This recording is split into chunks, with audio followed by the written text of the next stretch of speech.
time for another good idea, bad idea. Good idea. Making a line of Star Wars dolls that appeal to girls, so girls can play with them in traditional female girl ways and team them up with their other dolls. Make them easy to buy, easy to find, and have a huge variety of characters. Bad idea.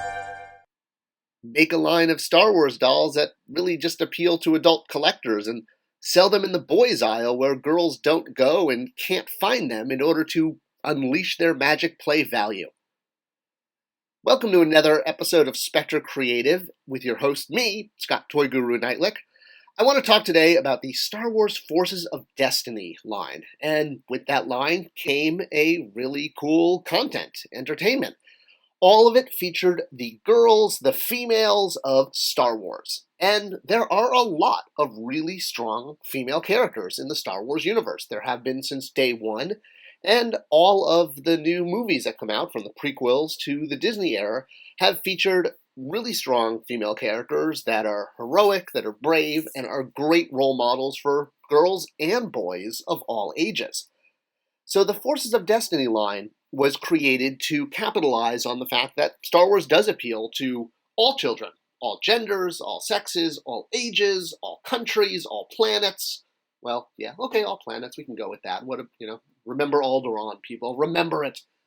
And Forces of Destiny was really a breakthrough line because it was taking a property that traditionally had been very boy-centric and doing a very girl-centric. And the animation, the content, featured a wide variety of female characters being brave, being clever, and doing very aspirational things with just enough humor in it to also make it really entertaining to the audience. And this was fantastic. Females have been very empowered in Star Wars from the beginning. Leia, through the entire original trilogy, was doing very heroic things. And the new content that's being developed continues to create new female characters that are incredibly aspirational and very organically so, which is when they work the best, when they're just organically aspirational. So, Forces of Destiny, very much a traditional girls' line. It has soft goods, it has rooted hair, it has pets, it has the token boy character so that you could have more of a drama-based play pattern. Usually when you have the opposite gender, it allows for more dramatic storytelling in fantasy play, and that works for both boys and girls. And it had dress-up play, which is also really big with traditional female girl doll play. Now, it's not to say that boys can't play with dolls. Of course they can. But traditionally, when you're talking about a play pattern, which is how toys are designed based on years and years of research and observation and, actual data that shows the way boys and girls interact with toys. And the way girls play with toys is very different from the way boys do. The Forces of Destiny line also had, all of the retail needs. It had deluxe figures. It had basic figures. It had collector super deluxe figures like this Leia and R2 set.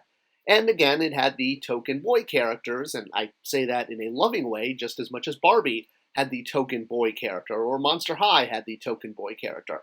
What can I say? Female lines, token boy. Boy lines, token girl.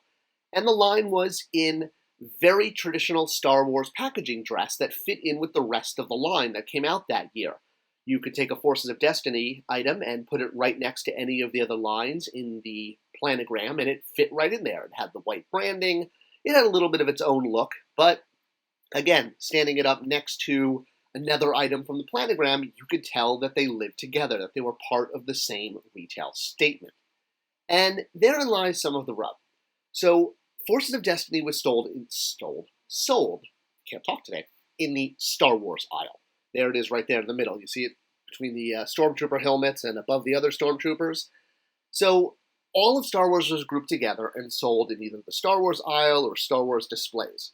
Now, we all love Star Wars, and there's a million reasons to love Star Wars, from the lightsabers to, Salacious Crumb, everything about it, the fact that it follows mythic structure, that it came out sort of at just the right time when we needed it culturally.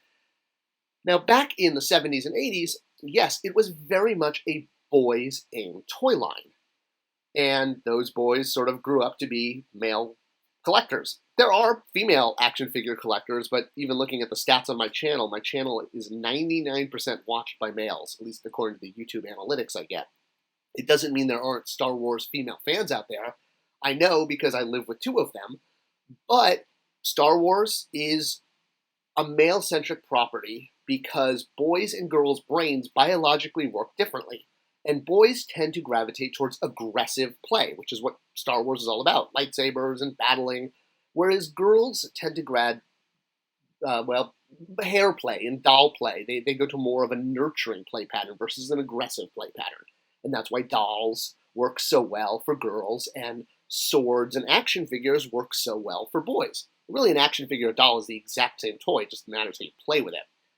But again, girls loving Star Wars toys and Star Wars action figures, boys loving Monster High and Barbie, all wonderful. There are no rules to toys, except, don't put them in your mouth. But if you're going to make a toy line aimed at girls, it is a good idea to have a girl play pattern. And of course, no one should ever get bullied for loving Star Wars, whether you're a girl or a boy. Well, of course that is, unless the reason you love Star Wars is because of Caravan of Courage. And in that case... And may God have mercy on your soul. So when you look at the way girls play Star Wars and the way boys play Star Wars, it is different. And it falls back on those traditional play patterns, where girls fall into a nurturing play pattern and boys fall into an aggressive play pattern.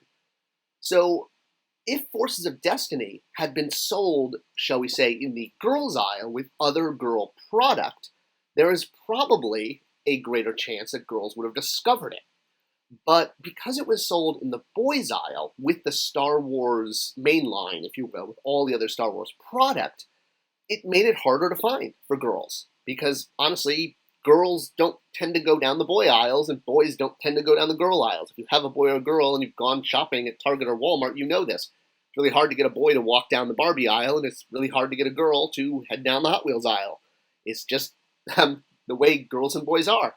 And doll play, which is the way Forces of Destiny was designed, with soft goods, with rooted hair, with pets, all of that, very much a girl play pattern. A perfect example is the Mattel Superheroes line that was sold in the girls' aisle. Again, very doll play centric. You had soft goods, you had rooted hair, you had the oversized heads, the oversized eyes, that aesthetic really appeals to girls, and very aspirational, all about teamwork and being heroic and awesome things that girls should have. And if a girl wanted this toy, she could find it by walking down the doll aisle, where she likes going, because that's the play pattern that appeals to the majority of young women, young girls. Well, same with DCU Classics. Here we have the same character, Hawkgirl, but she's sold in the boys' aisle. So there is a DC statement in the girls' aisle with a girls' play pattern, and a DC statement in the boys' aisle with a boys' play pattern. Same character, different aisle, different play pattern. DC Universe Classic, tons of characters for boys and girls. There are aspirational male characters and there are aspirational female characters. But it's the play pattern. It's not the sex of the character or the gender of the character. It's the way they're played, using aggressive play, like smashing the characters into each other, or combing their hair and nurturing them. Girls and boys play very differently because biologically our brains are very different. Yes, there's crossover, and there are exceptions, of course, but the vast majority do fall into these type of categories, with boys having more aggressive wheel-based play and girls having nurturing doll play. So when you have a line like Forces of Destiny, which is designed based on a girl play pattern, but it's sold in the boy aisle, that becomes the issue. I would have loved for my daughter to get into this. I think she would have loved Forces of Destiny. But she couldn't find it because I can barely get her to go down the boys' aisle when I'm looking for my own toy. It's like, Dad, don't drag me down this aisle. I just want to go down, the Barbie aisle or the slime aisle, or that kind of the aisles that actually appeal to her play patterns. So great toy, but by placing it in the boys' aisle, that sort of a good idea, bad idea, doomed to fail. I hope this video was a little enlightening and showing why toy lines need to be appropriately placed. Please do share it with others. It helps the channel out a ton. Leave a comment, leave any other things, leave a subscription, and most appreciate it. See you guys in the next video.